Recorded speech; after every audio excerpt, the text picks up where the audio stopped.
Okay, so we're looking at Sefer Ha-Aggadah, Helik Aleph, page 33, and now we are at the Midrashim about Yaakov and Esau, which is a very loaded story already in the Tanakh. So the Midrash comes and adds another layer. So let's read the first Midrash. It's a famous one that Rashi also quotes. ויתרוצצו הבנים בקרבה, בשעה שהייתה עוברת על בתי כנסיות ובתי מדרשות, יעקב רץ ומפרכס לצאת, עוברת על בתי עבודה זרה, עשיו רץ ומפרכס לצאת. Meaning that we see Rivka here, she has twins, she doesn't know that she has twins, Yaakov and Esau, and they constantly move in her belly, and when she walks, she feels this great pain. And okay, if we look at the pshat of the pasuk, this is because pregnancy is not easy, and definitely when a woman has twins, and she says, "Im ken lama ze anochi," it's like, I don't want to live like that. That's not what I asked for. And she goes to ask, "V'terech lidrosh et Hashem." So, which is also a problem. What is lidrosh et Hashem? Who do you talk to when you want to ask for Hashem's word? So we'll see this also. But the Midrash says that this kind of the struggling of the twins in her belly was that when she would walk by a synagogue or a Bet Midrash, Yaakov would try to get out, to go there, and when she would pass by a house of pagan worship, Esau would try to get out. So now this obviously is not, again, but we talk about the literal meaning of the Midrash, not to be taken literally, for the very simple reason that at the time of Rivka, there was no Bet Knesset or Bet Midrash to talk of. Even in the time of the Tanakh, you go all the way to the end of the Tanakh, which is about 300 years before the Common Era. Right? This is the latest book. What about the Academy of Shem? I said Tanakh, not Midrash. No, but you said in the time of Rivka there was no. I said in the Torah, in the Tanakh, not in the Midrash. Okay. Where in the Midrash do we find the school of Shem? Oh, so in other words, that's another Midrash. Yeah. Okay. That's the next Midrash. That's the next Midrash, right? But even if there was, let's say, the Academy of Shem, right? It's one. It's not Batei Knesiot, Batei Midrashot, right? So that's the thing. This is the anachronism of the Midrash. Midrash speaks about whoever wrote that speaks about the reality of his time and connects it with the story of the Torah to deliver a message. And the message is that you live in a society which is even then was a diverse society. The time the Midrashim were written, starting from about 200 years before the Common Era and on for about 1,000 years, but especially that period in Israel, after the war of the Maccabees against the Greeks, and the relative peace and sort of autonomy that the Jews had, what you started seeing in Eretz Israel is a proliferation of mixed cities. Jews and non-Jews living together, a lot of cities with a mixed population of Greeks and Jews. So definitely they had pagan presence all over. The Mishnah in Masechet Avodah Zarah, which deals all with the laws of idolatry, speaks about very interesting dilemmas that people had. For example, it speaks about Rabban Gamliel who went into the bathhouse, and there was a statue of Aphrodite in the bathhouse. It's a public bath, and a philosopher tells him, "How can you be in the bathhouse with Aphrodite here?" And he answers, "Ani lo bati bigvula, iba bigvuli." He says, "If this was my territory and she's the invader, like the statue is the invader, it's not the other way around." Meaning that they had it before the Greeks came, but the Greeks came and imposed their paganism on people. Then another halacha that is discussed in the Mishnah is whether one is allowed lehaniach piv al partzufot hamekalehin mayim b'shvakim. They had water fountains, and the Hebrew word that we use partzuf for face is not really Hebrew. It's a Greek word. Persepos is face. So they speak about the partzufot, the statues, that are on top of water fountains, and the water comes through the mouth. In order for someone to drink, he has to put his mouth to the mouth of the statue, and it looks as if he kisses the statue, which was deliberate. And laughing, sometimes there is. But in any case, the Mishnah speaks of a reality where you saw the idols and paganism everywhere. They speak about, for example, when you do commerce, are you allowed to sell merchandise to the pagans on the day of the holiday? Are you allowed to buy from certain stores? They speak about hanuyot me'utarot, stores which are decorated for in honor of a pagan holiday. So you know that whatever you buy there, they're going to pay tribute to the pagan temple. So this reality of batei knesiyot and batei midrashot on one hand, and batei avodah zarah on the other hand, this was a reality. You walk in the street, it's like, I think, what is 16th Street in DC? The churches, you drive there, you have Adat Israel on one side, and Noef Shalom, and then this, and then like all the churches in the world, they're all in the same, not that they are pagans, but it's this kind of an environment that for people who are threatened in their religion, especially when it's not a sort of a democratic country where you're allowed to choose which religion you want to belong to, but rather the other religion is much more powerful. So that's why Hachamim took this imagery and they take it all the way back to the struggle between Yaakov and Esau. And here is another important fact that we have to remember. In Torah, Esau is not a wicked person. In Navi later on, there's the famous statement in the Navi, Haloach Esau leYaakov, va'ohav et Yaakov et Esau saneti. Right? Jacob have I loved, and I hated Esau. This is much in the Torah. Not in the Torah. You realize that in the Torah, when you try to look for something, what is a sin or something really vicious or wicked that Esau has performed? Okay, he comes home hungry, and he says, "Please feed me from that." Okay, yeah, it's not wicked. It's being callous. It's being indifferent. And what he says is, "I'm a hunter. I'm every day in the field. What do I care about Bechorah when my father is going to die? Whether I'll have a double portion, one portion." When he speaks about the Bechorah, he not speaks of what the Midrash later on describes, the right to be the religious leader or the Kohen. He speaks about the double portion of the Bechor that he inherits from his father. He said, "I'm probably going to die before my father." And even if not, it's like he is not interested in the possessions that his father has. They have two different lifestyles. Yitzhak is a shepherd. The shepherd wants safety and the ability to rely on the flocks, to have meat and wool and milk, etc. The hunter relies on on killing, on game, so he doesn't know if he'll have it, he won't have it. Different lifestyle. That he plotted to kill Jacob, to kill Yaakov. Plotted, no. He said when he was angry, "Yikrevu yemei evel avi ve'harga et Yaakov ahi." Right? How many? Okay, so this is a good point. The one thing that we find about Esau that seems to be negative in the Torah, besides being callous about the Bechorah, is that he said, "I'm going to kill my brother." Question is, did he do it? He didn't. He didn't kill his brother. He tried though. How?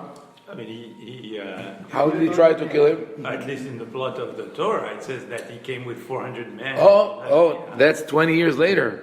Okay. Right? If you really want to kill your brother, and you know where he went, he could have gone after him and kill him. He didn't do it.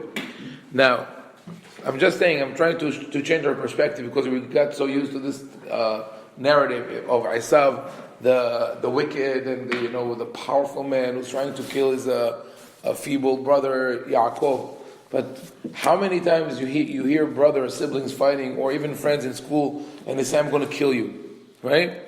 People say, "I'm so upset I could kill him," and they don't do it. I mean, today they don't say it anymore because we have a policy of zero tolerance in school. So if a 5-year-old says to his friend, I'll kill you. He's being taken out of school, handcuffed, they put him in custody for a week, which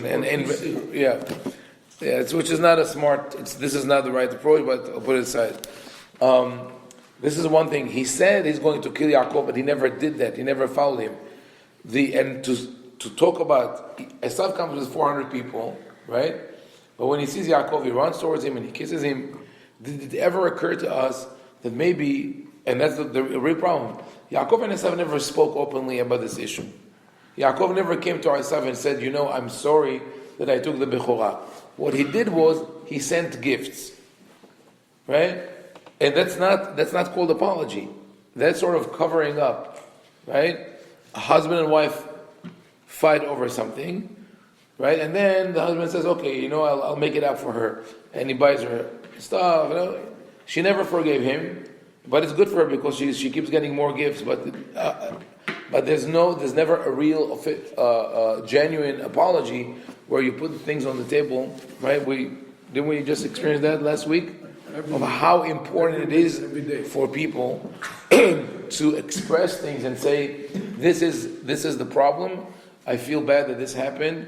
And the other side might say, no, nothing happened. It's okay. I don't hold a grudge. I just wanted to know that we acknowledge that. That's the whole thing. Yaakov never did that. What if the whole situation, when Esau comes with 400 people, is to protect himself? Because what happened was Yaakov was given a certain baracha by Yitzchak, right? And now Yaakov has to run away.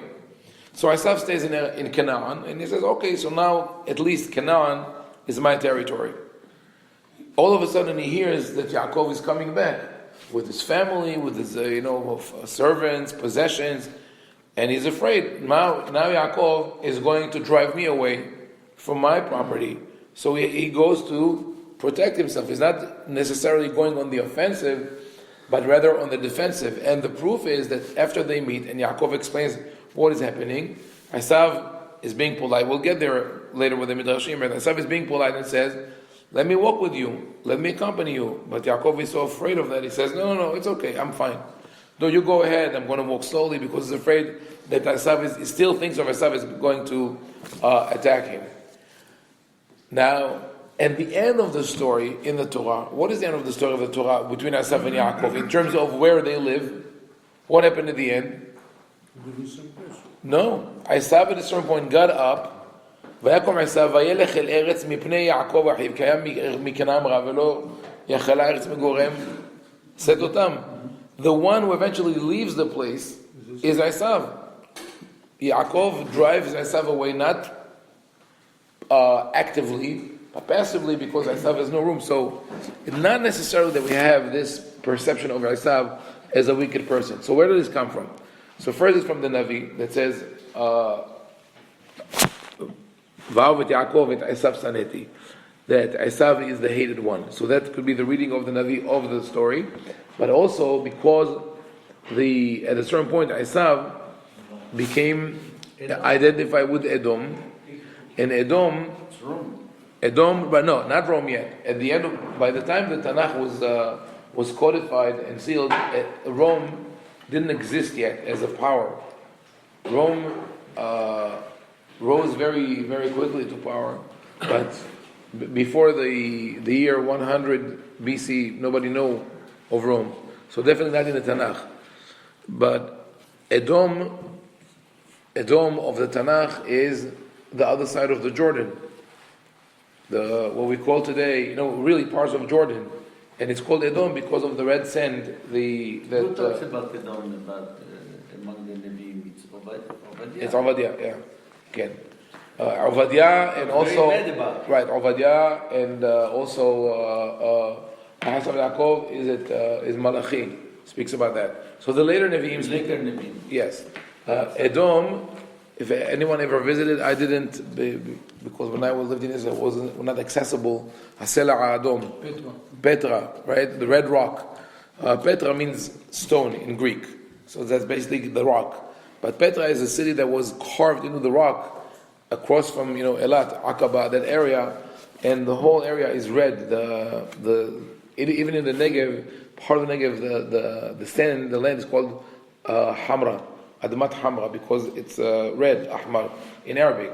So that's why that's Edom. Edom, up until that time, they had wars with Israel, so this animosity has been intensified.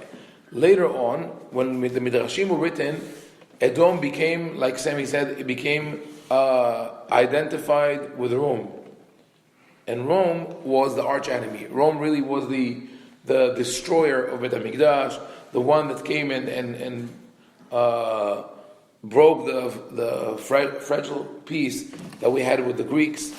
And every evil from that time on is associated with Rome, especially when you move on further in time, 3rd, 4th century, the Roman Empire becomes the Holy Catholic Empire. So now it's the Christianity is the arch enemy of Judaism. And why was Rome identified with Edom? Because the color that the Romans were identified with was the red color, or what's called royal purple. It's in between. Anyone remember any movies that are made about Rome? Right, you see the helmets with the red decorations and the red insignia. Everything was red, so it was easy to identify Rome with Edom, and that's why later on they also identify that with the pig, Hazir, because this was their main staple. So all these things now are boiled and combined together to create all the midrashim about Esau, not just as a brother of Yaakov, but as the forefather of Rome and Christianity. So for thousands of years, this became the language when you speak about Rome and Am Yisrael, the Roman Empire, the Catholic Empire, and Am Yisrael. It's Yaakov and Esau. And interestingly enough, in the Christian theology, it was the other way around. At a certain point, Saint Augustine changed this whole language and said Esau is Israel and Yaakov is Christianity. Yes, everything was turned around like that. The Muslims. Yeah, like the Muslim did. Who turned it around? Saint Augustine, the City of God, the Confession, like one of the early fathers of the church. So How then, many years? About 400 years in about 4th, 5th century. Yes. They accepted Everything, every story in the Tanakh, almost, where you have a villain and a victim. According to the church, the villain is Am Yisrael and the victim is Christianity. Cain v'Hevel. Cain is Am Yisrael, Hevel is Christianity. Esau Yaakov, like I just said. So we have this story when the Midrash says that the twins of Rivka are struggling to get out. To this one goes to the Bet Knesset, Bet Midrash. The other one to the pagan temples. It has two levels. One is about the struggle between Jews and non-Jews in Eretz Israel. But the other is about the inner struggle of Jews themselves, where parents who live with their children in mixed cities, I'm talking about 2,000 years ago, and they're trying to have their kids attracted to the synagogue or to the Bet HaMidrash to study, but the kids are falling for the whatever it is that the pagan culture has to offer. In certain senses, it sounds like the struggle that we have today. And part of it is because we always, people illustrate the other side as evil. This is the more Haredi you go, the more fanatic you go within Orthodoxy, the more evil is the other side. So for some people, the movies are evil. For others, the internet is evil. For some, even books or anything that has to do with the foreign culture is evil. But the way to fight today, we're not in the same environment of the past, and the way really to deal with that is with deep education.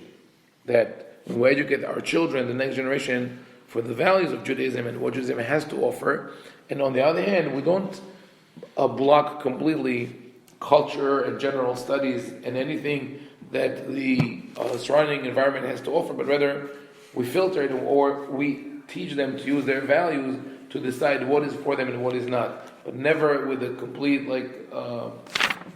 decisive division between what we do is good, what they do is evil, because in the long run it just pushes people away from Judaism. Okay, we'll start with Baruch Adonai.